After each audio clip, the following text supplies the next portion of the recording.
दोस्तों पिछले एपिसोड में हमने ये बैंकिंग ट्रांजैक्शन और डिजिटल पेमेंट के अनुसंधान में चेक ट्रंकेशन सिस्टम, चेक के अलग अलग प्रकार, वहाँ पर अलग अलग प्रकार के क्रॉसिंग, ठीक है, फिर बैंकों का कोर बैंकिंग सॉल्यूशन, आरबीआई का ई कुबेर सॉफ्टवेयर, फिर एटीएम कैसे काम करते हैं, RuPay card network, UPI, Bhim, IMPS वगैरह अलग अलग प्रकार की बातें। क्योंकि डीमोनेटाइजेशन और ब्लैक मनी के अनुसंधान में ये सारे टॉपिक सब चर्चा में रहे हैं, तो हमने वो पढ़ा था। अब तक जो हमने ये कवर किया वो सारा ऑब्जेक्टिव, फैक्चुअल, एमसीक्यू टाइप का कवरेज था, जो कि अपनी यूपीएससी प्रीलिम और सभी प्रकार की बैंक की परीक्षाओं में काम में आएगा। अब हम लोग आगे बढ़ते हैं कि इन्हीं मुद्दों के ऊपर अब थोड़ा एनालिटिकल, डिस्क्रिप्टिव टाइप का चीज़ें देखेंगे कि ये डिजिटल पेमेंट को भारत में लागू करने के लिए क्या क्या समस्याएं आ रही हैं और उनसे लड़ने के लिए क्या क्या प्रकार के रिफॉर्म्स हमने लेने चाहिए। भारत के अंदर डिजिटल पेमेंट सिस्टम को प्रमोट करने के लिए फाइनेंस मिनिस्ट्री ने रतन वत्तल कमेटी बनाई थी to suggest the medium term recommendations to strengthen digital payment ecosystem in India. Ratan Watal ex finance secretary रह चुके हैं और नीति आयोग के सोशल सेक्टर के प्रिंसिपल एडवाइजर हैं। इसके बाद डिमोनेटाइजेशन और उस वक्त प्राइम मिनिस्टर नरेंद्र मोदी ने chief ministers committee to promote digital payment in India, और इसके चीफ थे चंद्रबाबू नायडू, तो इन्होंने भी कुछ सुझाव दिए। इसके बाद इकोनॉमिक सर्वे आया, उसके अंदर भी चैप्टर 3 के अंदर डिमोनेटाइजेशन और उस अनुसंधान में डिजिटल पेमेंट को कैसे बढ़ावा दे बातें की गई। अब इन सभी में से बजट के अंदर कुछ बातों को लागू कर दिया गया, वो क्या थी आज हम पढ़ेंगे। इसके अलावा फरवरी 2017 में योजना का ये अंक आया, लेस कैश इकोनॉमी, तो वहां पर भी जो जो अच्छे मुद्दे हैं आज मैं अपने लेक्चर में ये सारी चीज़ों को एब्जॉर्ब करके आपको पढ़ाऊंगा। आपके लिए होमवर्क ये है कि ये इकोनॉमिक सर्वे, इसका चैप्टर 3 इंट्रोडक्शन कंक्लूजन, और ये योजना का अंक, तो उसके अंदर भी एडिटर्स लेटर और जो बाकी सभी चैप्टर्स हैं वहाँ पर भी संभव हो तो इंट्रोडक्शन कंक्लूजन इतना पढ़ लीजिए। वो इसलिए क्योंकि power point, mind map, infographics, इससे आपको बात तो समझ में आ जाएगी, बट जब वही बात डिस्क्रिप्टिव लिखना है या फॉर्मल लैंग्वेज में बोलना है तो जो वो लैंग्वेज स्किल, वोकेबुलरी होनी चाहिए, वो तो तभी कल्टीवेट होगी जब आप ऐसी चीज़ें पढ़ेंगे। बाकी जो भी यहाँ काम के मुद्दे हैं वो तो अपनी स्लाइड में आ ही जाएंगे। पहला प्रश्न, भारत में डिजिटल पेमेंट सिस्टम को प्रमोट करना ही क्यों चाहिए? कैश पेमेंट से काम बढ़िया हो ही रहा है ना, इंस्टेंटली सेटल हो जाता है, रिलेटिवली एनोनिमस है, और गरीब लोग के हाथ में पैसा होगा then they get a feeling of security. वो बैंक में और कुछ क्रेडिट कार्ड या मोबाइल में हो तो वो उनके दिमाग में वो सिंबॉलिकली वो फीलिंग आएगा नहीं। और फिर कैसे ही सीधा पेमेंट कर दिया तो उसके ऊपर ये क्रेडिट कार्ड का hidden charges, service charges, merchant discount rate, इन सब की भी कोई दिक्कत नहीं, तो ये सब फायदे हैं ही। लेकिन सामने कैश यूज करने के नुकसान भी हैं। पहला, नोट छापने के लिए भी नोट लगता है। करेंसी को प्रिंट करना है तो उसका प्रिंटिंग का खर्चा, इंक, पेपर, स्टाफ, सिक्योरिटी, और फिर आरबीआई से वो सारा पैसा आप नीचे बैंकों में भेज रहे हैं, बैंक वाले वो पैसा एटीएम में लगाने के लिए जो स्टाफ, पेट्रोल, सारा खर्चा हुआ। Overall cost of printing currency in India हर साल आरबीआई को करीब 27 बिलियन रुपीस तो नोट छापने में ही लग जाते हैं, और ये सारी कॉस्ट, उसे ट्रांसपोर्ट करने के खर्चे। आप एटीएम या बैंक से पैसा निकालने को जाते हैं तो आपका वेज लॉस, जो पेट्रोल का खर्चा हुआ। ये बात सही है कि हाथ में कैश हो तो वो फीलिंग ऑफ सिक्योरिटी देता है, लेकिन वो चोरी भी हो सकता है, नकली भी नोट आ सकते हैं। Fake Indian currency network, FICN, terror finance, Naxal finance, black money की समस्या, सब्सिडी में पैसा दिया लीकेज हो जाता है। ये सब क्यों? क्योंकि भारत के अंदर 74 to 78% of the consumer payment they are done in cash, और कैश में क्योंकि भुगतान किया है तो सामने रसीद जनरेट होगी, वो भी पेपर फॉर्म में ही होगी, है ना, तो उसका पेपर का खर्चा, इंक का खर्चा, एनवायरमेंटल कॉस्ट, ये सबसे बहुत सारे नुकसान हैं। अब इसके विपरीत अगर हम लोग डिजिटल पेमेंट में ट्रांसफर कर जाएं तो क्या फायदे होंगे? देखिए, जो भी कैश के एंटी आर्ग्यूमेंट थे वही सारे डिजिटल पेमेंट के प्रो आर्ग्यूमेंट है, तो वो सारे तो आप समझ ही लेंगे। उसके अलावा क्या क्या फायदे? एक, अगर सरकार अपना सारा पेमेंट सिस्टम डिजिटल कर दे, मतलब सब्सिडी भी नीचे जो भेजना है, या फिर कि उसका जितना भी फाइलिंग वर्क करना है, चेक से जो पैसा भेजते थे तो आदमी का जितना स्टाफ को यहाँ वहाँ पेट्रोल गाड़ी में घूमने का खर्चा, वो सभी बच जाएगा। तो गवर्नमेंट पेमेंट अगर डिजिटल हो गया तो उससे सरकार का खुद का 1 लाख करोड़ रुपया बच जाएगा। तो सोचिए उससे फिर विकास के और कितने काम हो सकते हैं। उसी प्रकार जितना भी पैसा भेजा गया, it is possible to track transaction, तो जितना सब्सिडी का लीकेज वो खत्म हो गया, ब्लैक मनी की समस्या वो भी खत्म हो गई। और गरीब लोग, उनको भी अगर आप ये भीम ऐप और माइक्रो एटीएम के जरिए गांव-गांव में सभी में बैंकिंग नेटवर्क के साथ आप उनको जोड़ दे तो उनके बचत का पैसा वो लोग बैंक में जमा कराएंगे। It will cultivate the habit of savings. तो फिर ये जो पॉन्जी स्कैम, अपना जो ये शारदा चिट फंड स्कैम, फिर ये रोज वैली स्कैम, उन सब में अब गरीब लोग चपेट में कम आएंगे।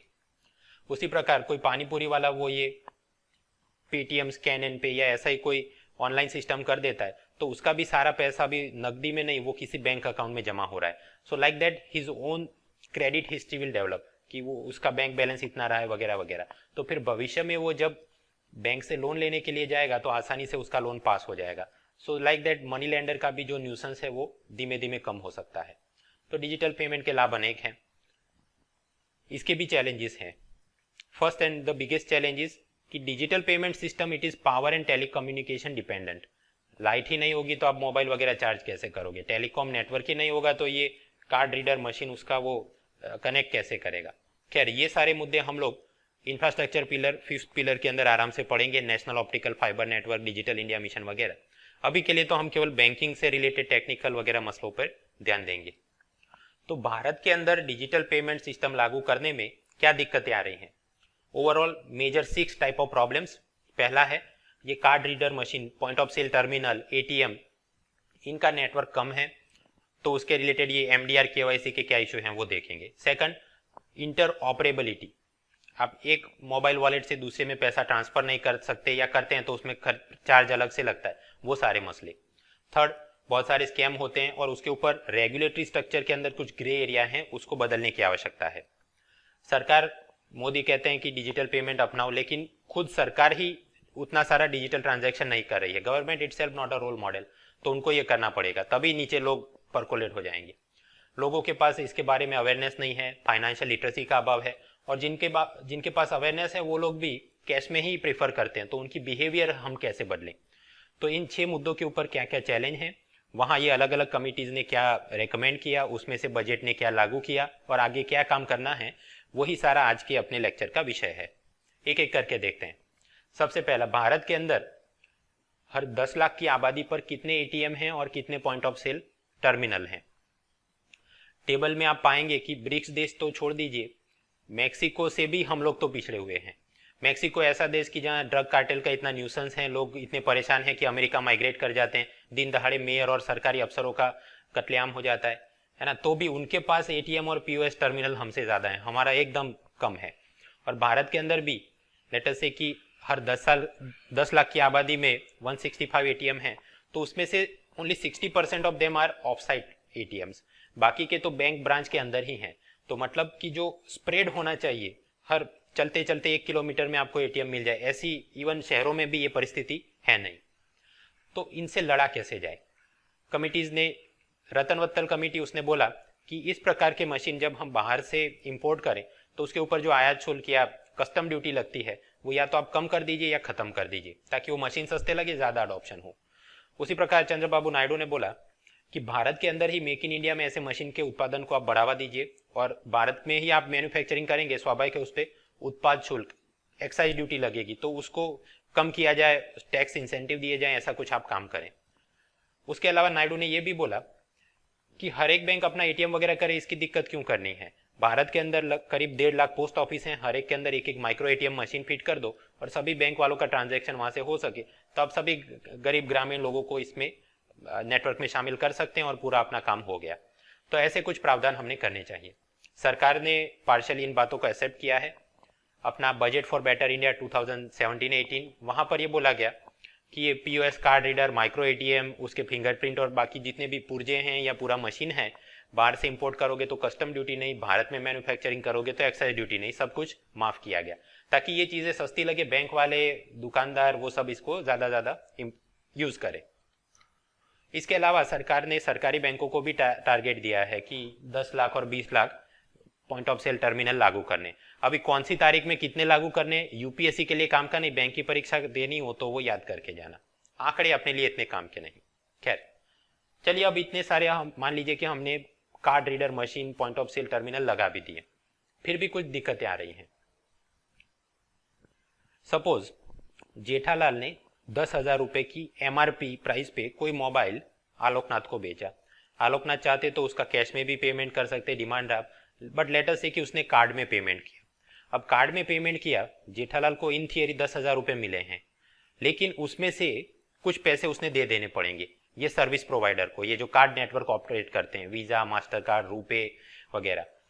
इनका ट्रांजैक्शन चार्जेस कुछ इस तरह से होते हैं कि क्योंकि ये लोग मर्चेंट को एक फैसिलिटी प्रोवाइड कर रहे हैं, तो वो जितना भी ट्रांजैक्शन हुआ उसका 2% मर्चेंट डिस्काउंट रेट के नाम पे वसूलेंगे व्यापारी से। तो 10,000 का ट्रांजैक्शन हुआ तो 200 रुपये ये मास्टर कार्ड, वीजा वगैरह वाले लेंगे, और सरकार भी आ जाएगी कि क्योंकि ये लोग सर्विस दे रहे हैं तो उसके ऊपर हमारा 15% सर्विस टैक्स भी बनता है, तो वो अलग से 15%, मतलब 200 के 15 आप सोचो 30 रुपये हो गए।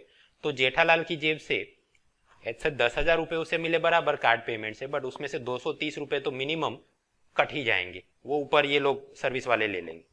इसके अलावा सपोज आलोकनाथ का क्रेडिट कार्ड या डेबिट कार्ड SBI से था और जेठालाल का करंट अकाउंट एक्सिस बैंक में है, तो बीच में भी ये जो पूरी सर्विस हो रही है उस हिसाब से भी अलग अलग सर्विस टैक्स के आयाम बनते हैं।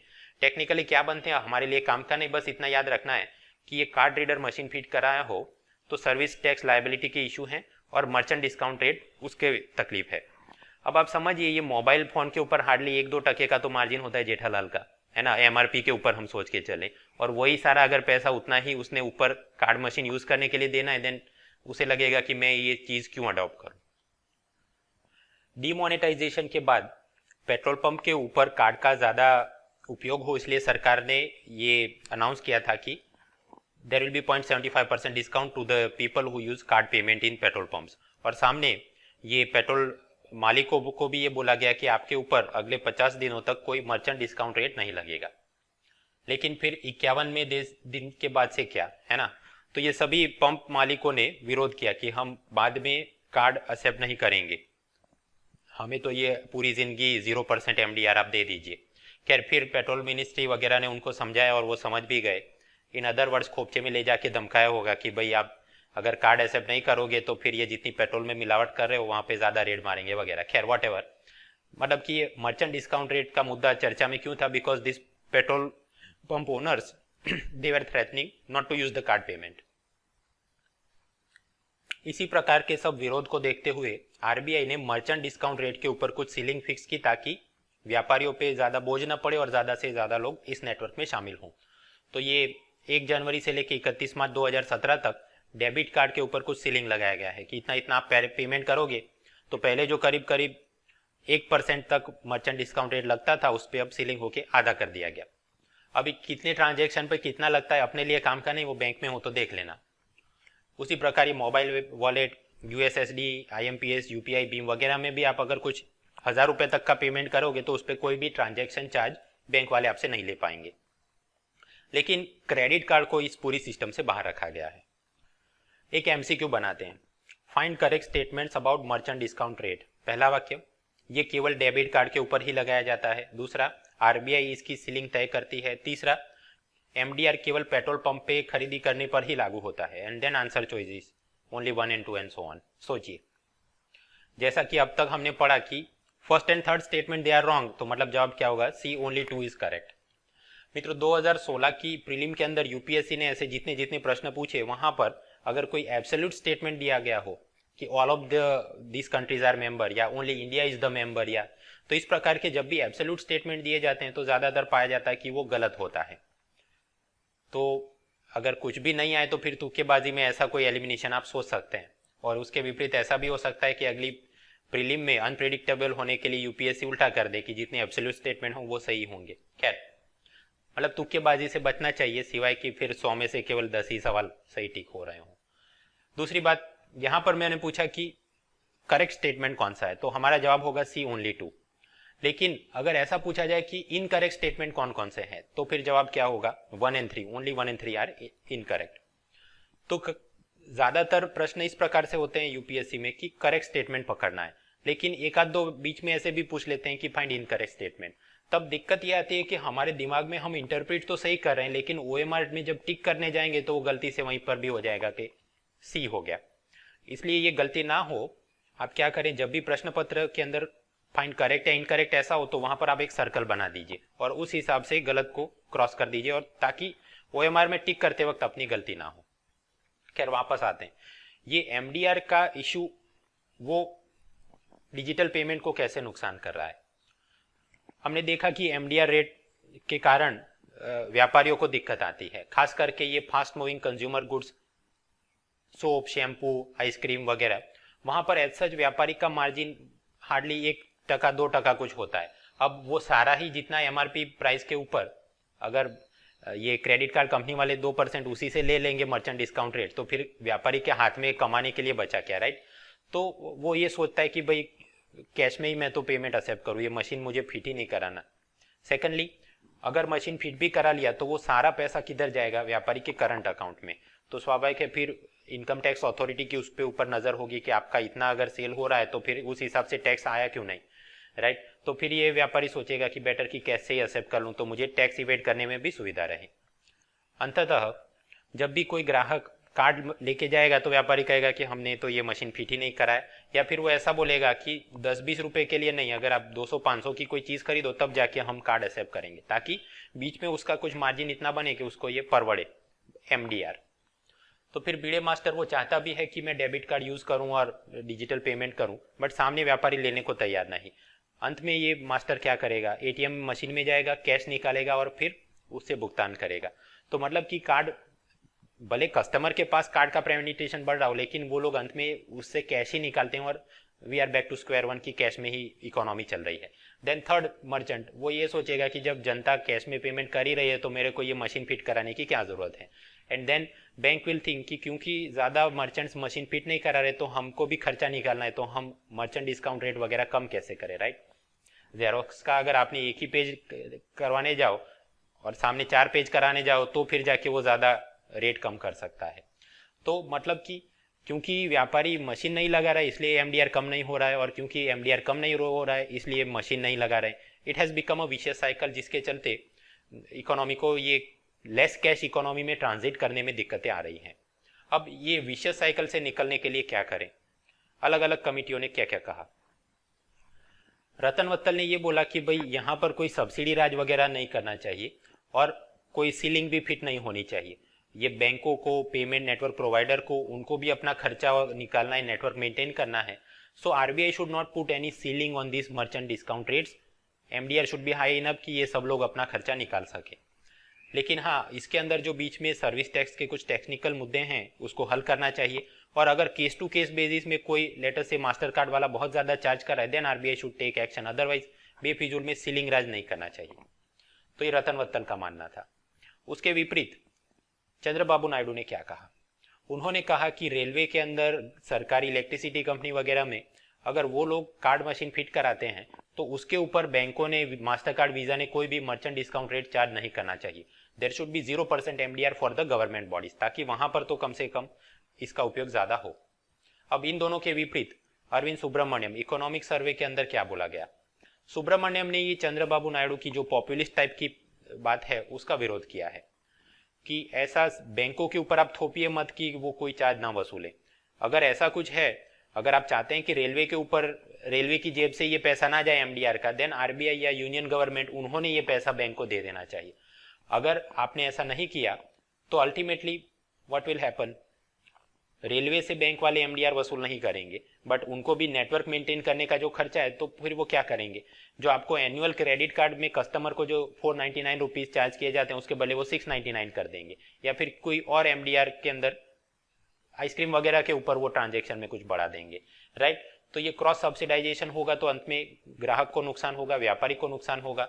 देयरफॉर अगर कोई भी ऐसा इंसेंटिव देना है देन आरबीआई या गवर्नमेंट उन्होंने अपनी जेब से पैसा निकाल के बैंकों को, master card, visa, payment network provider को देना चाहिए, डोंट इम्पोज। ये पानीपुरी वाले ने लिखा है पेटीएम एक्सेप्टेड हियर, मतलब स्कैन एंड पे करो आपको कैशबैक, डिस्काउंट सब कुछ मिलेगा।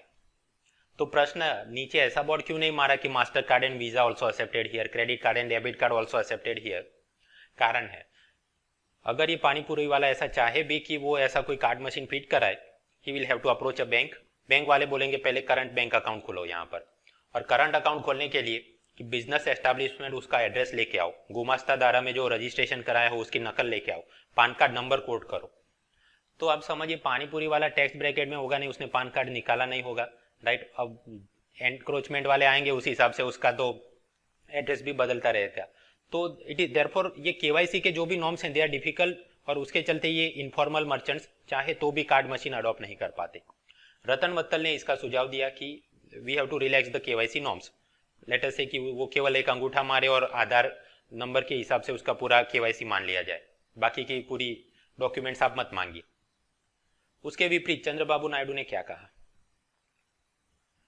स्वाभाविक है, पॉलिटिशियन है तो पॉपुलिस्ट टाइप की बात करेंगे कि ये कार्ड मशीन फिट कराने की जरूरत ही क्या है। पानीपुरी वाले को आप 1000 रुपए का सब्सिडी दे दो और वो जाके एक स्मार्टफोन खरीद ले, उसके अंदर भीम ऐप या ऐसा कुछ कर दे और फिर कॉमन क्यूआर कोड हो और सभी से काम हो जाए। उसी प्रकार उसने कोई बायोमेट्रिक सेंसर वगैरह कोई चीज लगानी हो तो वहां पर भी उसे 50% सब्सिडी आप दे दीजिए, ताकि कार्ड मशीन पीओएस टर्मिनल की जरूरत ही ना हो, ऐसे ही काम हो जाए। इन दिसंबर 2012 वो निर्भया कांड, उसके बाद जस्टिस JS वर्मा कमेटी बनी थी to suggest reforms in Indian penal code. तो उसके आगे चल के यूपीएससी ने एक परीक्षा में ये पूछा कि इनमें से कौन से suggestion justice JS Verma committee ने दिए थे। तो इसलिए मैं आपको अलग अलग से पढ़ा रहा हूँ कि रतन वत्तल क्या बोल के गए और चंद्रबाबू नायडू क्या बोल के गए। ऐसा भी नहीं कि आपने रटना है कि ये क्या बोल के गए, ये क्या बोल के गए, बट ओवरऑल आपको अब तक अंदाजा आ ही गया होगा कि because Ratan Watal he is a bureaucrat, तो वो कंजर्वेटिव फीजल प्रूडेंस टाइप की बात करेगा, and because Chandrababu Naidu is a politician तो वो पॉपुलिस्ट टाइप की बात करेंगे, मुफ्त में सबको स्मार्टफोन दे दो या 1000 रुपए का सब्सिडी दे दो या सो ऑन एंड सो ऑन। तो इस प्रकार से बाय एलिमिनेशन एंड गेस्टिमेशन आप जवाब तक पहुंच पाएंगे। खैर, तो ये कुछ सुझाव दिए गए थे। अब यहाँ पर चंद्रबाबू नायडू ने एक अच्छी बात कही थी कि अलग अलग पेटीएम का अलग से वो स्कैन एंड पे हो, SBI का अलग हो, उसके बदले की एक कॉमन क्यूआर कोड होना चाहिए। तो उसको NPCI, national payment corporation of India, उन्होंने ये बात मानी और भारत क्यूआर कोड लेके आए। ये क्या चीज है? क्यूआर मतलब क्विक रिस्पॉन्स कोड, एक वाइट बैकग्राउंड के ऊपर ये ब्लैक कलर के पूरे स्क्वायर वगैरह से ये बनाया जाता है। So it is a 2 dimensional figure, machine readable optical label होता है। फायदा क्या है? आपने ये स्कैन किया तो अपने आप मोबाइल में वो डिकोड हो जाएगा कि ये वाले URL एड्रेस पे जाना है या फिर कि ये वाले बैंक अकाउंट में इतना अमाउंट ट्रांसफर करना है, something like that. So manually आप एंट्री करेंगे, उसमें जो जो दिक्कतें आ सकती हैं, टाइम लगेगा, कुछ क्लरिकल एरर हो गया, वो नहीं होता है, क्विक रिस्पॉन्स ऑटोमेटेड हो जाता है। लेकिन अब तक ये जो स्कैन एंड पे सिस्टम थी, it use to be a close system, कि पेटीएम का स्कैन एंड पे है तो आपके पास केवल पेटीएम का ऐप होना चाहिए और उस पे अंदर वॉलेट के अंदर पैसा होना चाहिए, फिर वो फ्लिपकार्ट के फोन पे का स्कैन नहीं करेगा या SBI बड़ी का स्कैन नहीं करेगा, राइट। So close system. उसके बदले एक ओपन या यूनिवर्सल सिस्टम करने का प्रयत्न किया गया है कि ये NPCI संस्था ने भारत क्यूआर कोड बनाया। अलग अलग 15 बैंक और visa, master card, American express और ये सभी लोगों ने मान भी लिया। तो वो धीरे धीरे अपने जो भी मोबाइल बैंकिंग ऐप हैं उसके अंदर इसका मॉड्यूल फिट करेंगे, ताकि जो भी व्यापारी क्यूआर कोड जनरेट करे तो आप फिर वो SBI का बड़ी ऐप से स्कैन करो या फिर एक्सिस पे से स्कैन करो या ICICI से, वो अपने आप उसको डिकोड करेगा और उस हिसाब से आप फिर ट्रांजैक्शन कर सकते हो। भीम ऐप इनसे अलग है। ये भारत क्यूआर किसके लिए है? बैंकों को अपनी मोबाइल ऐप के अंदर स्कैन एंड पे वाला सिस्टम करने के लिए। इससे लाभ क्या होगा?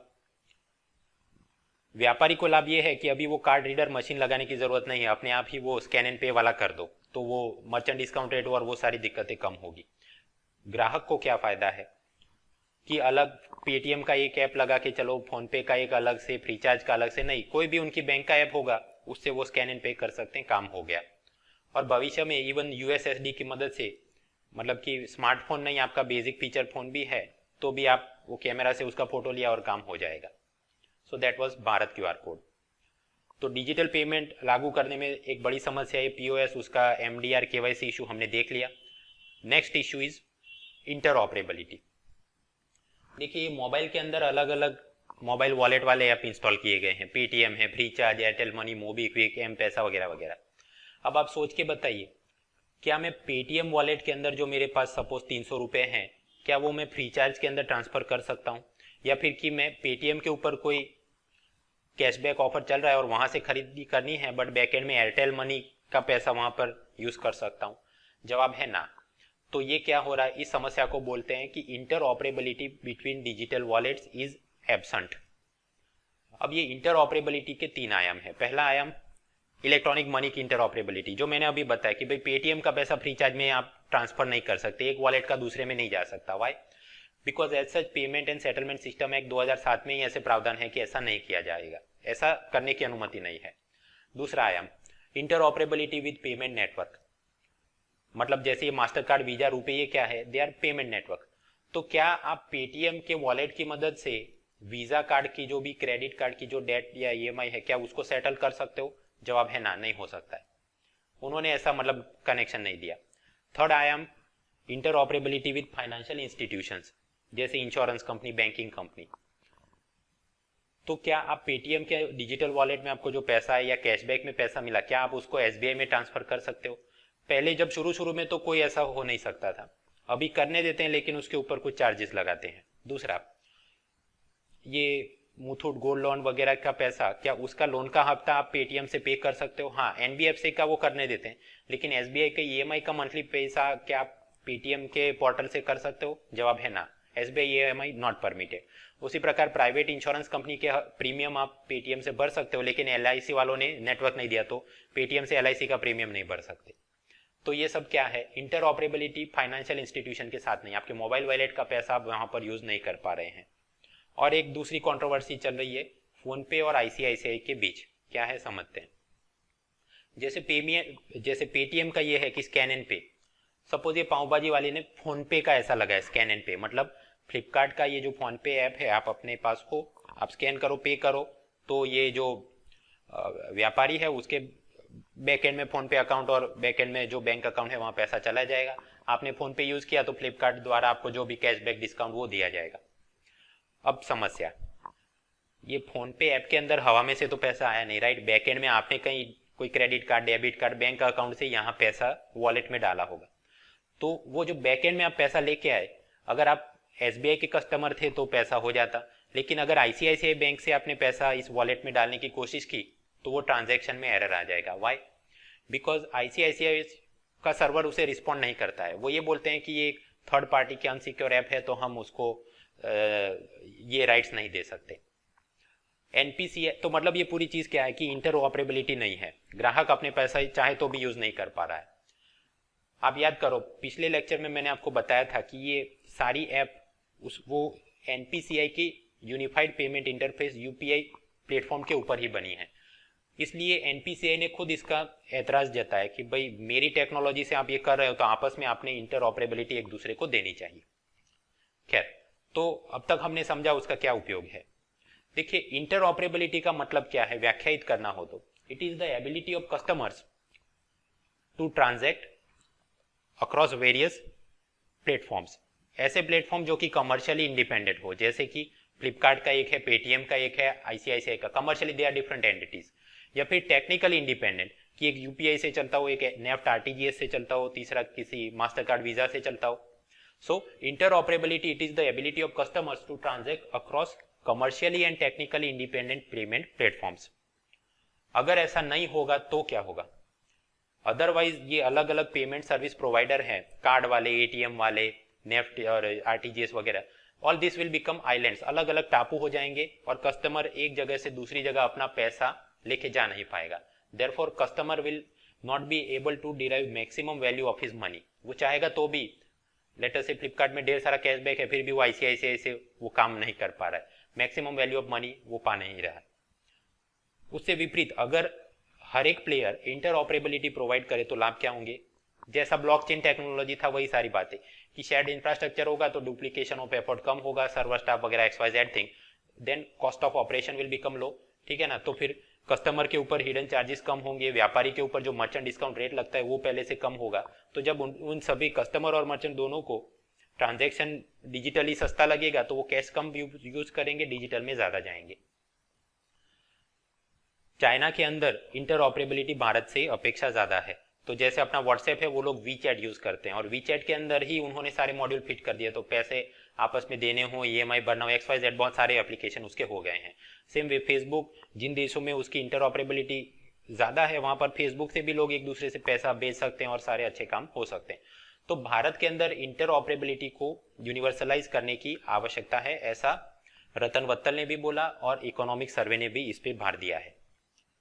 ओके, सो डिजिटल पेमेंट के अंदर एडॉप्शन में क्या दिक्कतें थी? एक तो पीओएस और ये केवाईसी एमडीआर की समस्या वो देख लिया, इंटरऑपरेबिलिटी वो लाना चाहिए ये देख लिया।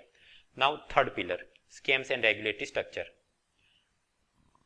आपको पता होगा कि अगर ग्राहक को बैंक के सामने कोई फरियाद है तो उसने बैंकिंग ओम्बड्समैन को वो अप्रोच कर सकता है। लेकिन ये 2013 का एक रिपोर्ट है।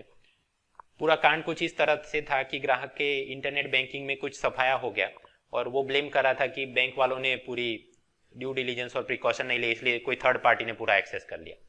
तो ग्राहक बैंक के खिलाफ फरियाद करने के लिए जाता है बैंकिंग ओम्बड्समैन के पास, लेकिन बीओ ने बोल दिया कि he washed off his hand from the fraud, कि मैं ये काम नहीं दे सकता। अब ऐसा भी नहीं कि बीओ काम नहीं करना चाहता, लेकिन ये क्या है, पूरा कौन से आईपी एड्रेस से क्या हुआ, वो जो पूरा फॉरेंसिक एनालिसिस करना है उसके लिए जरूरी पावर्स और टेक्नोलॉजी बैंकिंग ओम्बड्समैन के पास है नहीं।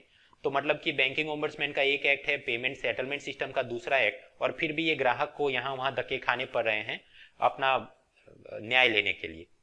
उसी प्रकार ये पिछले वर्ष आपको पता हो 30 लाख से ज्यादा डेबिट कार्ड कॉम्प्रोमाइज हो गए। वाई? क्योंकि हिटाची के जितने एटीएम मशीन थे उसके अंदर किसी ने मालवेयर डाल लिया था, and like that the scam happen. तो वहां पर भी ये सारे ग्राहकों का जो टेंशन बढ़ गया, जिनको पिन रीसेट करना पड़ा, कुछ का पैसा, करीब 600 जितने ग्राहक थे उनका पैसा गड़बड़ हो गया। तो उसके लिए अब वो कौन जिम्मेदार हैं और भविष्य में ना हो इसके लिए क्या करेंगे, right? So proper regulatory structure is required. Ratan Watal committee ने इस बाबत ऑब्जर्व किया कि क्योंकि भारत के अंदर फाइनेंशियल लिटरेसी कम है इसलिए फ्रॉड ज्यादा होते हैं, और पढ़े लिखे लोग भी ये अलग अलग स्कैमस्टर उनकी लुभावनी ऑफर्स के अंदर चपेटे में आ जाते हैं। Predatory pricing, deep discount, hidden charges, miss information वगैरह। आजकल स्टार्टअप का जमाना चल रहा है। वहां पर भी लास्ट ईयर के सर्वे सीरीज में मैंने आपको बताया था कि स्टार्टअप का गेम प्लान क्या होता है। शुरू में वो लोग, आप चाहे ऑनलाइन शॉपिंग साइट हो, कोई कैब बुकिंग साइट हो, मूवी टिकट साइट हो, वो सभी आपको डीप डिस्काउंट दे के ज्यादा से ज्यादा ग्राहकों का एक पूरा बेस बनाएंगे, और हमारे पास इतना सब्सक्राइबर हैं, हमारे इतने फॉलोअर्स हैं बोल के वो विदेश में वेंचर कैपिटलिस्ट से पैसा लेके आएंगे, फिर थोड़ा और एक्सपांड करेंगे, and then they will issue an IPO, और फिर लोगों को लगेगा अच्छा ये तो अमेजोन और फेसबुक जैसा बड़ा कंपनी हो जाने वाला है, तो वो सारे आईपीओ खरीदेंगे और ये जो भी उसके प्रमोटर हैं दे विल बिकम बिलियनर्स। तो इस प्रकार से स्टार्टअप का गेम चल रहा है। There is no entry barrier, बहुत सारे लोग राह चलते आ जाते हैं। ये प्रीपेड पेमेंट इंस्ट्रूमेंट के अंदर करीब 48 रजिस्टर्ड एंटिटी भारत के अंदर हैं। अब स्वाभाविक है, इतने सारे लोग जब आ रहे हैं और हर एक दूसरे के साथ डीप डिस्काउंट में कम्पीट कर रहा है, तो प्राइस वॉर के चलते कुछ छोटी कंपनियां दे के नॉट सर्वाइव। जी बिजनेस का एक रिपोर्ट बोलता है कि in the year 2017 there will be many forced marriages, मतलब कि ये कुछ स्टार्टअप बड़े वाले के साथ मर्ज हो जाएंगे। अब जब भी ऐसा हुआ, लेटेस्ट से फ्रीचार्ज वाला पेटीएम में मर्ज कर गया, तो फ्रीचार्ज के जितने कस्टमर, उनके डिजिटल वॉलेट में जो पैसा था, उनको जो कैशबैक मिलने वाला था, वो सारी चीजों पे कौन रेगुलेट करेगा, राइट? एंड लेटेस्ट से कि फ्रीचार्ज के सारे वॉलेट्स को मर्ज कर दिया पेटीएम के अंदर, तो फिर पेटीएम वाले ये बोलेंगे कि ये फ्रीचार्ज वालों, अगर तुम चाहते हो ग्राहक को तो पैसा लेने के लिए हमारी ये वाली ब्रांच में आना और केवाईसी का ये फॉर्म भर के जाना, तो पूरा ये टाइम और इनकन्वीनियंस और transaction cost it will be high. तो इन सब के ऊपर कुछ क्लैरिटी होनी चाहिए कानून के अंदर। हमने देखा पिछले लेक्चर में कि व्हाइट लेबल एटीएम, तो उसके ऊपर भी रेगुलेशन आरबीआई का है, लेकिन payment and settlement system act जो 2007 में बना, व्हाइट लेबल आया 2013 में, तो आगे उसके अंदर भी ये पूरा लीगल जुरिस्डिक्शन क्या होगा, बैंकिंग ओम्बड्समैन उस पर बोल सकता है कि नहीं बोल सकता, like that there are some grey areas, उसको हल करने की आवश्यकता है। मित्रों, ये एडवर्ड स्नोडेन और विकीलीक्स के चलते आजकल सब ये एक्टिविस्ट प्राइवेसी और उसकी ज्यादा पीपुड़ी बजाते हैं कि नहीं नहीं ये गूगल और फेसबुक वाले तो पूरा डेटा एनएसए को दे देते हैं और उनको पता चल जाता है कि कौन क्या खरीदी कर रहा है, and so on and so on. Ratan Watal बोलते हैं कि भाई प्राइवेसी की बात तो सामने सिक्योरिटी का भी मसला है। हमने देखा कि कैसे वो जनधन अकाउंट के अंदर लोग 500,000 के नोट पूरे जमा करा के ब्लैक का वाइट करने की कोशिश की गई। भविष्य में ऐसा भी हो सकता है कि पेटीएम का स्कैन इन पे तो कुछ भ्रष्ट अफसर अपने ही रिश्तेदारों को बोले कि तुम अपना ही कार्ड लगा के रखो, वहां से पैसा उधर जाए और हम काम कर देंगे, रिश्वत का पूरा नेटवर्क डिजिटलाइज हो जाए। तो अब ऐसा कोई बड़ा स्कैम पकड़ना है ऑब्वियसली, तो फिर ये करना पड़ेगा कि आपका जो भी डिजिटल वॉलेट है उसमें कोई प्राइवेसी नहीं, वो सिक्योरिटी एजेंसी उसके ऊपर मॉनिटर कर सके, उसका पूरा डेटा कंसोलिडेशन भारत के अंदर ही नहीं ग्लोबल लेवल पे उसका शेयरिंग भी किया जाए, ऐसा भी कुछ होना चाहिए। बट एट प्रेजेंट कोई भी कानून या सरकार की पॉलिसी में ये क्या करना चाहिए पूरा एक सूत्रता नहीं है। अब आगे चल के कोई पीआईएल करेगा तो उस हिसाब से सुप्रीम कोर्ट का जजमेंट जो होगा तो इस तरफ डल जाएगी सरकार, फिर कुछ और होगा तो उस तरफ चली जाएगी। So this customer protection, security aspect, regulatory structure, इसके अंदर अभी सब सारा जोल जाल चल रहा है, कुछ एक स्ट्रॉन्ग फ्रेमवर्क इज रिक्वायर्ड, ऐसा रतन वत्तल कमेटी ने बोला। हाल का अपना सिस्टम क्या है? कि payment and settlement system act 2007, उसके अंदर आरबीआई को सारे रेगुलेटरी पावर्स दिए गए हैं, चाहे वो एटीएम हो या मोबाइल बैंकिंग या प्रीपेड पेमेंट या एम वॉलेट या XYZ थिंग। लेकिन स्वाभाविक है आरबीआई गवर्नर के पास और भी काम होते हैं, इन्फ्लेशन कंट्रोल, मॉनेटरी पॉलिसी वगैरह। तो आरबीआई गवर्नर ने ये सारे पावर डेलीगेट कर दिए अपने सेंट्रल बोर्ड को।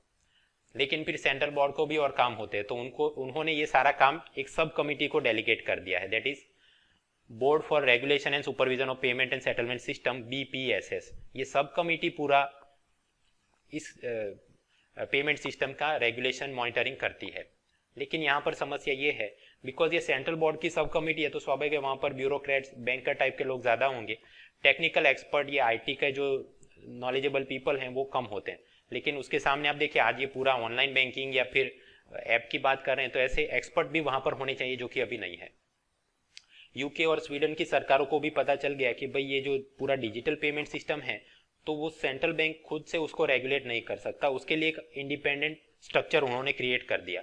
तो इन्हीं सब को देखते हुए रतन वत्तल ने रेकमेंड किया कि भारत के अंदर भी ये BPSS नहीं, एक अलग से पेमेंट रेगुलेटरी बोर्ड बनाया जाए आरबीआई के नीचे ही, बट अलग से वो पूरा इंडिपेंडेंटली काम करे। जस्ट लाइक ये मॉनेटरी पॉलिसी, उसके लिए एक अलग से कमिटी बनाई गई, सेम वे PRB अलग से होना चाहिए। और जैसे सेबी के खिलाफ किसी को शिकायत है तो वो सिक्योरिटी एपलेट ट्रिब्यूनल में जा सकता है, उसी प्रकार PRB के खिलाफ शिकायत हो तो भी सिक्योरिटी एपलेट ट्रिब्यूनल के अंदर जा सके, ऐसा एक कुछ पूरा नेटवर्क बनाना चाहिए। सरकार ने अपने बजट फॉर बेटर इंडिया 2017-18 के अंदर ये बात मानी है।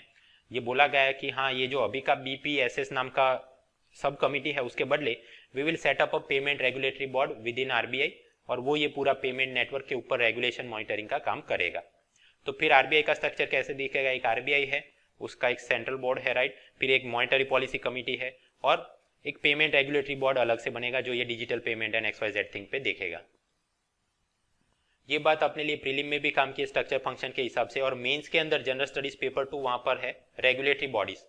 तो ये पेमेंट रेगुलेटरी बोर्ड है, तो उसका स्ट्रक्चर फंक्शन भी तैयार करना पड़ेगा। फंक्शन क्या होगा, अब देखो ट्राई तो वो कैसे net neutrality, call drop issue के ऊपर पूरा काम देखती है, राइट। सेम वे ये यहाँ पर जो इंटर ऑपरेबिलिटी और इस प्रकार के डिस्प्यूट हैं वो सारा काम कौन देखेगा, पेमेंट रेगुलेटरी बोर्ड। उसी प्रकार जैसे ट्राई में है, ये कस्टमर को कोई नाइंसाफी या गलत लगता है कि ये पूरा डेटा मेरा इस प्रकार से हो रहा है वगैरह, ठीक है ना अप्रोच। सेम वे यहाँ पर भी कस्टमर प्रोटेक्शन के लिए ये लोग काम देखेंगे। एंड लास्टली जो कि सभी रेगुलेटरी बॉडीज में होता है, innovation, research development, awareness promote करेंगे, मैन पावर डेवलपमेंट वगैरह के काम भी ये देखेंगे। फंक्शन समझ लिए, स्ट्रक्चर क्या होगा। जैसे मॉनेटरी पॉलिसी के ऊपर बॉस कौन है, RBI governor, same way RBI governor will be the boss of this payment regulatory board, और आरबीआई के 4 डेप्यूटी गवर्नर में से एक व्यक्ति यहाँ पर होगा, और आरबीआई के एक नॉमिनेटेड ऑफिसर भी होगा। तो मतलब आरबीआई की तरफ से 3 लोग होंगे और सामने सरकार की तरफ से नॉमिनेट किए गए 3 मेंबर होंगे, मतलब ये 6 लोगों की ये कमेटी काम करेगी। हो सकता है कि भविष्य में जब असल में नोटिफाई किया जाए तो स्ट्रक्चर फंक्शन के अंदर कुछ बदलाव हो। तो आपका होमवर्क ये कि जब भी अपडेट आ जाए एडिट या इंसर्ट न्यू स्लाइड करके इसमें आप डाल देना, तो अपना मेंस का भी आपका काम हो गया। ठीक है दोस्तों, तो हम लोग बात कर रहे थे कि भारत के अंदर डिजिटल पेमेंट को लागू करने में क्या चैलेंज आ रही है। Point of sale terminal, MDR, KYC देख लिया, इंटरऑपरेबिलिटी, एक वॉलेट से दूसरे में नहीं हो सकता वो समस्या देख ली, स्कैम होते हैं तो रेगुलेटरी स्ट्रक्चर में एक PRB नाम की संस्था करो वो देख लिया। नाउ नेक्स्ट कि सरकार खुद एक रोल मॉडल नहीं है।